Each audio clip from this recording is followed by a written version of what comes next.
नमस्कार। कार्यक्रम में भाग ले रहे कैबिनेट में मेरे सहयोगी अनुराग ठाकुर, सभी राज्यों के यूथ अफेयर्स एवं स्पोर्ट्स मिनिस्टर्स, अन्य महानुभाव, देवी और सज्जनों, मुझे खुशी है कि इस साल देश के स्पोर्ट्स मिनिस्टर्स की ये कॉन्फ्रेंस, ये चिंतन शिविर मणिपुर की धरती पर हो रहा है। नॉर्थ ईस्ट से निकलकर कितने ही खिलाड़ियों ने तिरंगे की शान बढ़ाई है, देश के लिए मेडल जीते हैं। देश की खेल परंपरा को आगे बढ़ाने में पूर्वोत्तर और मणिपुर का महत्वपूर्ण योगदान रहा है। यहां के सगोल कांगजेई, थांगता, यूबी लाकपी, मुकना और हियांग तानवा जैसे स्वदेशी खेल अपने आप में बहुत आकर्षक है। जैसे जब हम मणिपुर के ऊ लाओबी को देखते हैं तो हमें उसमें कबड्डी की झलक दिखती है। यहां का हियांग तानबा केरला की बोट रेस की याद दिलाता है और पोलो से भी मणिपुर का ऐतिहासिक जुड़ाव रहा है। यानी जिस तरह नॉर्थ ईस्ट देश की सांस्कृतिक विविधता में नए रंग भरता है, उसी तरह देश की खेल विविधता को भी नए आयाम देता है। मुझे उम्मीद है देश भर से आए स्पोर्ट्स मिनिस्टर्स मणिपुर से बहुत कुछ सीख करके जाएंगे और मुझे विश्वास है मणिपुर के लोगों का स्नेह, उनका आतिथ्य भाव आपके प्रवास को और आनंदमयी बना देगा। मैं चिंतन शिविर में भाग ले रहे सभी खेल मंत्रियों का, अन्य महानुभावों का स्वागत करता हूं, इस प्रयास का अभिनंदन करता हूं। साथियों, कोई भी चिंतन शिविर चिंतन से शुरू होता है, मनन के साथ आगे बढ़ता है और क्रियान्वयन पर पूरा होता है। यानी first comes reflection, then realisation and then implementation and action. इसलिए इस चिंतन शिविर में आपको भविष्य के लक्ष्यों पर विमर्श तो करना ही है, साथ ही पहले की कॉन्फ्रेंस की भी समीक्षा करनी है। आप सभी को याद होगा इसके पहले जब हम 2022 में केवड़िया में मिले थे तब कई अहम मुद्दों पर चर्चा हुई थी। हमने भविष्य को ध्यान में रखकर रोडमैप बनाने और खेलों की बेहतरी के लिए इकोसिस्टम तैयार करने पर सहमति जताई थी। हमने स्पोर्ट्स सेक्टर में केंद्र सरकार और राज्यों के बीच पार्टिसिपेशन बढ़ाने की बात कही थी। अब इम्फाल में आप सभी ये जरूर देखें कि उस दिशा में हम कितना आगे बढ़े हैं। और मैं आपको ये भी कहूंगा कि ये समीक्षा पॉलिसी और प्रोग्राम्स के लेवल पर ही नहीं होनी चाहिए, बल्कि ये समीक्षा इंफ्रास्ट्रक्चर डेवलपमेंट पर भी होनी चाहिए और बीते एक वर्ष की खेल उपलब्धियों पर भी होनी चाहिए।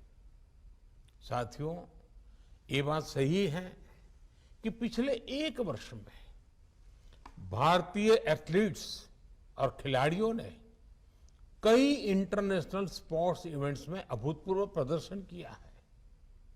हमें इन उपलब्धियों को सेलिब्रेट करने के लिए साथ ही ये भी सोचना है कि हम अपने खिलाड़ियों की ओर ज्यादा से ज्यादा मदद कैसे कर सकते हैं। आने वाले समय में squash world cup, hockey Asian champions trophy, Asian youth and junior weight lifting championship, ऐसे आयोजनों में आपके मंत्रालय और आपके विभागों की तैयारियों की परीक्षा होनी है। ठीक है, खिलाड़ी अपनी तैयारी कर रहे हैं, लेकिन अब स्पोर्ट्स टूर्नामेंट्स को लेकर हमारे मंत्रालयों को भी अलग अप्रोच से काम करना होगा। जैसे फुटबॉल और हॉकी जैसे खेलों में मैन टू मैन मार्किंग होती है, वैसे ही आप सभी को मैच टू मैच मार्किंग करनी होगी। हर टूर्नामेंट के लिए अलग रणनीति बनानी होती है। आपको हर टूर्नामेंट के हिसाब से स्पोर्ट्स इंफ्रास्ट्रक्चर, स्पोर्ट्स ट्रेनिंग, उस पर ज्यादा से ज्यादा फोकस करना पड़ेगा। आपको शॉर्ट टर्म, मीडियम टर्म और लॉन्ग टर्म गोल्स भी तय करने होंगे। साथियों, खेलों की एक विशेषता और होती है। अकेले कोई खिलाड़ी लगातार प्रैक्टिस करके फिटनेस तो प्राप्त कर सकता है, लेकिन बेहतरीन प्रदर्शन के लिए उसका लगातार खेलना भी जरूरी है। इसलिए स्थानीय स्तर पर ज्यादा से ज्यादा कंपटीशन हो, स्पोर्ट्स टूर्नामेंट्स लगातार चलते रहने चाहिए। ये बहुत आवश्यक होता है। इससे खिलाड़ियों को भी बहुत कुछ सीखने को मिलेगा। खेल मंत्री के तौर पर आपको ये सुनिश्चित करना होगा कि किसी भी खेल प्रतिभा की अनदेखी न हो। साथियों, अपने देश के हर प्रतिभाशाली खिलाड़ी को क्वालिटी स्पोर्ट्स इंफ्रास्ट्रक्चर देना हम सभी का दायित्व है। इसके लिए केंद्र सरकार और राज्य सरकार को मिलकर काम करना होगा। खेलो इंडिया स्कीम ने जिला स्तर पर स्पोर्ट्स इंफ्रास्ट्रक्चर जरूर कुछ बेहतर किया है, लेकिन अब इस प्रयास को हमें ब्लॉक लेवल पर लेकर जाना है। इसमें प्राइवेट सेक्टर समेत सभी स्टेक होल्डर्स की भागीदारी महत्वपूर्ण है। एक विषय नेशनल यूथ फेस्टिवल का भी है। इसे ज्यादा इफेक्टिव बनाने के लिए नए सिरे से सोचा जाना चाहिए। राज्यों में जो इस तरह के कार्यक्रम होते हैं, वो सिर्फ और औपचारिकता ना बने, इसको हमने बहुत बारीकी से देखना चाहिए। जब चौतरफा इस तरह के प्रयास होंगे, तभी भारत एक लीडिंग स्पोर्ट्स कंट्री के तौर पर स्थापित हो जाएगा। साथियों, स्पोर्ट्स को लेकर आज नॉर्थ ईस्ट में जो काम हो रहा है, वो भी आपके लिए एक बड़ी प्रेरणा है। स्पोर्ट्स इंफ्रास्ट्रक्चर से जुड़ी 400 करोड़ से ज्यादा की परियोजनाएं आज पूर्वोत्तर के विकास को नई दिशा दे रही है।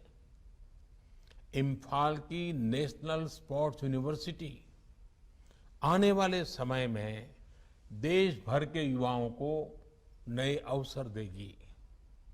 खेलो इंडिया स्कीम और टॉप्स जैसे प्रयासों ने इसमें एक बड़ी भूमिका निभाई है। नॉर्थ ईस्ट के हर जिले से कम 2 खेलो इंडिया सेंटर और हर राज्य में खेलो India state centres of excellence की स्थापना की जा रही है। ये प्रयास खेल जगत में एक नए भारत की बुनियाद बनेंगे, देश को एक नई पहचान देंगे। आपको अपने अपने राज्यों में भी इस तरह के कार्यों को और गति देनी है। मुझे विश्वास है कि ये चिंतन शिविर इस दिशा में अहम भूमिका निभाएगा। इसी विश्वास के साथ आप सभी का बहुत बहुत धन्यवाद और मेरी बहुत बहुत शुभकामनाएं।